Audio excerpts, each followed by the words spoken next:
utama dari teori ini adalah input, hasil, orang bandingan, dan keadilan dan ketidakadilan. Input adalah sesuatu yang bernilai bagi seseorang yang dianggap mendukung pekerjaannya, yaitu seperti pendidikan, pengalaman, kecakapan, banyaknya usaha, dan peralatan pribadi yang digunakan untuk pekerjaannya.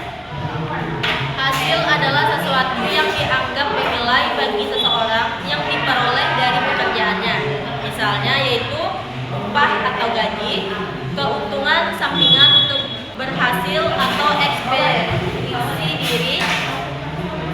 Lalu juga menurut teori ini, seseorang menilai secara jujur hasilnya dengan membandingkan hasilnya, yaitu rasio inputnya dengan hasil, rasio input dari seseorang, orang bandingan. Lalu orang bandingan mungkin saja dari orang-orang dalam organisasi. Teori ini tidak memerinci bagaimana seseorang memilih orang bandingan atau berapa banyak orang bandingan yang akan digunakan. Dari teori keadilan kita lanjut, yaitu ada teori pertentangan atau disebut dengan diskrepansi teori. Teori pertentangan dari Luke menyatakan bahwa kepuasan atau ketidakpuasan terdapat beberapa aspek dari pekerjaan mencerminkan dua nilai, yaitu yang pertama, perbandingan antara apa yang diinginkan seseorang individu dengan apa yang diterima. Lalu yang terakhir yaitu pentingnya apa yang diinginkan bagi individu. Kepuasan kerja secara keseluruhan bagi seseorang individu adalah jumlah dari kepuasan kerja dari setiap aspek pekerjaan dikalikan dengan derajat pentingnya aspek pekerjaan bagi individu.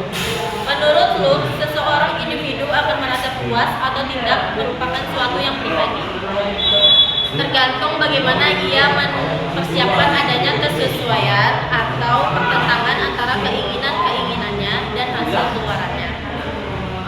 Lalu tambahan waktu libur akan menunjang kepuasan tenaga kerja yang menikmati waktu luang setelah bekerja, tetapi tidak akan menunjang kepuasan kerja seseorang tenaga kerja lain yang merasa waktu luangnya tidak dapat dinikmati.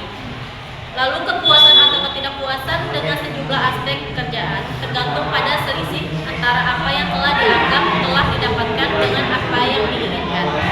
Contoh yang diinginkan dari karakteristik pekerjaan didefinisikan sebagai jumlah minimum yang diperlukan untuk memenuhi kebutuhan yang ada. Seseorang akan terpuaskan jika tidak ada selisih antar kondisi-kondisi yang diinginkan dengan kondisi-kondisi yang aktual. Semakin besar kekurangan dan semakin banyak hal-hal penting yang diinginkan, maka semakin besar ketidakpuasannya. Jika terdapat lebih banyak jumlah faktor pekerjaan yang dapat diterima secara minimal dan kelebihannya menguntungkan, orang yang bersangkutan akan sama puasnya bila terdapat selisih dari jumlah yang diinginkan. Lalu yang materi teori yang akan saya akhiri, saya membaca teori dua faktor dari teori yang sebelumnya, teori keadilan dan teori pertentangan, yaitu teori dua faktor sikap kerja menyatakan bahwa kepuasan kerja secara kualitatif berbeda dengan ketidakpuasan kerja. Menurut teori ini, karakteristik pekerjaan dapat dikelompokkan menjadi dua kategori. Yang satu dinamakan dysspheres atau Huygens factor, dan yang lain dinamakan satisfiers atau motivator. Huygens factor meliputi hal-hal seperti gaji, pengawasan, hubungan antar pribadi, kondisi kerja, dan status. Karyawan hanya terpuaskan jika terdapat jumlah yang memadai untuk faktor-faktor pekerjaan yang dinamakan satisfiers. Satisfiers adalah karakteristik yang relevan dengan kebutuhan-kebutuhan urutan lebih tinggi seseorang serta perkembangan psikologinya, mencakup pekerjaan yang menarik, penuh tantangan, kesempatan untuk berprestasi, penghargaan dan promosi. Jumlah satisfiers yang tidak dapat mencukupi akan